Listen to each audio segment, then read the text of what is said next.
श्रीवास्तव साहब, अब क्या नवाज शरीफ की वापसी पर ही आप तकिया किए हुए हैं कि वही आके सूरत हाल से निकाल सकते हैं और अगले इलेक्शन की कैंपेन कर सकते हैं? कारकर्दगी तो आपका साथ दे नहीं रही है।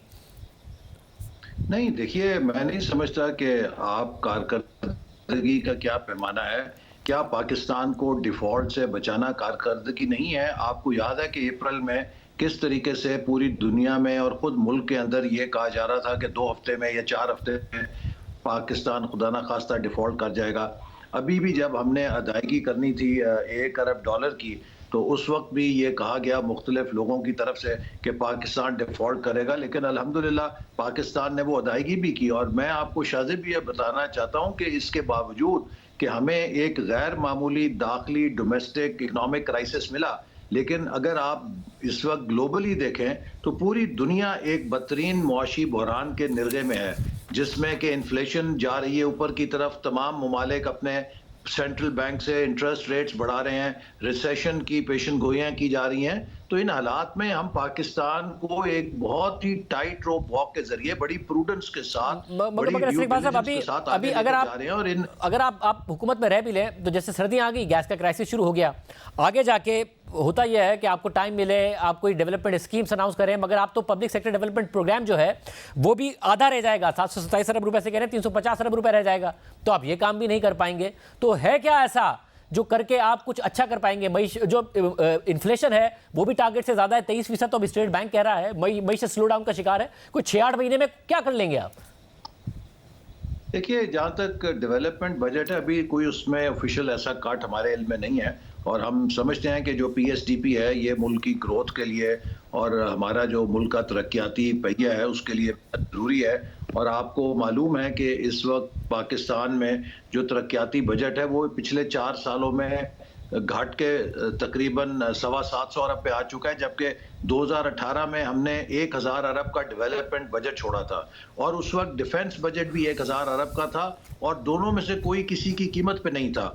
आज डिफेंस बजट 1500 अरब है और हमारा डेवलपमेंट बजट 725 अरब है। ये एक बड़ा हमारी इंटरनल सिक्योरिटी और ह्यूमन सिक्योरिटी के लिए चैलेंज है। तो इसमें मजीद कट करना तो बहुत मुल्क को वल्नरेबल करना है, हम इसको डिफेंड करेंगे। लेकिन मैं फिर ये कहूँगा कि इस वक्त जो असल चैलेंज है वो ये है कि इस गैर मामूली इन्वायरमेंट के अंदर हम पाकिस्तान को किस तरह स्टेबिलिटी के साथ आगे लेकर जा, मगर ऐसे बात आपको लगता है कि ये कामयाब हो गए इस मिशन के वैसे, मगर उसके लिए बड़ा लाजमी है कि सियासी स्टेबिलिटी रहे।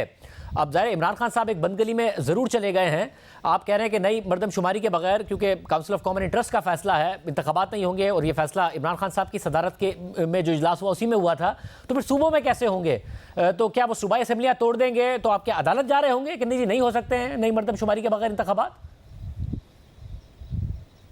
देखिए, मैं समझता हूँ कि ये तो खुद इमरान खान साहब काउंसिल ऑफ कॉमन इंटरेस्ट के अंदर फैसला करके गए थे और असद उमर साहब ने इसकी तशरीह मीडिया के सामने पेश की थी कि अगला इलेक्शन जो है वो नई मरदमशुमारी के बाद होगा। और उसकी बुनियादी वजह यह है कि पिछले मरदमशुमारी को सूबा सिंध ने मंजूर नहीं किया था और कंडीशनल अप्रूवल दी थी और उन्होंने कहा था कि जो अगला इलेक्शन है हमें तभी काबिल कबूल होगा अगर वो नई मरदमशुमारी के ऊपर किया जाए। तो आप अगले जनरल इलेक्शन को इन पार्ट्स तो नहीं कर सकते कि किसी जगह पुरानी मरदमशुमारी पे करें, किसी जगह नई मरदमशुमारी के ऊपर करें। फिर सबसे बड़ी बात यह है कि जो 2 सूबे हैं आपके, सिंध और बलूचिस्तान, वहाँ पे जितनी तबाही हुई है अगले 6-8 महीने, तो वहाँ पे तामीर नौ और उन लोगों की आबादकारी का मरला ही दरपेश है। वहाँ पे इलेक्शन ही नहीं कर सकते। अगर कोई बात करता है कि अभी फौरन इलेक्शन कराएं, तो अब आपको ये एतमाद है कि इलेक्शन कराए नहीं जा सकते। फिर परवेज इलाही साहब भी अब ये कह रहे हैं कि मार्च तक तो ये मुमकिन ही नहीं है, क्योंकि इमरान खान साहब जख्मों की वजह से खड़े नहीं हो सकते, कैंपेन नहीं कर सकते। तो आप अब क्या इसी से एतमाद ड्राइव कर रहे हैं? क्योंकि डॉक्टर आरिफ अलवी तो कोशिश कर रहे हैं, सदर अलवी, कि किसी भी तरीके से मामला बेहतर हो। तनकीद के हवाले से भी व्हाट्सएप ग्रुप में जो बात की, हमने अंसार अब्बासी साहब की स्टोरी सामने रखी, आपने देखी होगी, वहाँ से दबाव आया, तो फिर आप क्या करेंगे?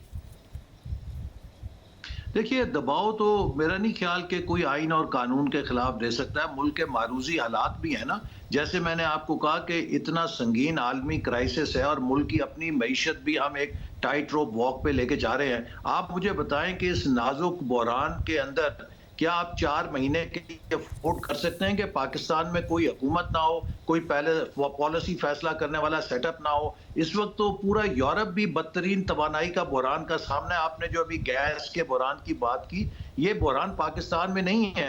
यूक्रेन और रूस की जंग की वजह से पूरा यूरोप भी बदतरीन तवानाई के बहरान का सामना कर रहा है। और मैं अपने मुल्क के अंदर जो उनसे जरूर भाइयों को कहूंगा कि यूरोप ने इस तवानाई के बहरान में रात के वक्त अपने तमाम बिजली के कंजम्पशन के मराकज को बंद कर दिया है, तजारती मराकज को बंद कर दिया है। और हम एक बहुत बड़े तजाद का शिकार हैं कि एक तरफ मुल्क को शदीद तवानाई का बहरान का सामना है और रात 12-12 बजे तक हम अपनी मार्केट्स खोल के बैठते हैं। मैं समझता हूँ इस पे तो आपको इन्फोर्समेंट करानी पड़ेगी ना। ऐसा लगता है कि इस हवाले से गवर्नमेंट की कोई पॉलिसी है नहीं। ये इन्फोर्समेंट कराइए ना, कोविड के दौरान भी हुई थी, अब भी कराइए अगर मुल्क इन हालात से गुजर रहा है।